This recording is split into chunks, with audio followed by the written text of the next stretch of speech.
د وطن میډیا درنو لیدونکو السلام علیکم. ولسمشر غني د دریو هیوادونو په منځګړیتوب هیواد ته راستنیږي.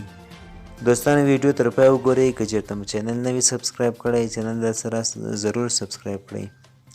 ولسمشر غني د دریو هیوادونو په منځګړیتوب هیواد ته راستنیږي. ځینې سرچینې وایي ولسمشر د قطر، ترکیې او چین په منځګړیتوب بیرته کابل ته راځي او په راتلونکي نظام کې به د افغانستان د اقتصادي تګلارې او ستراتیژي مسؤل وټاکل شي.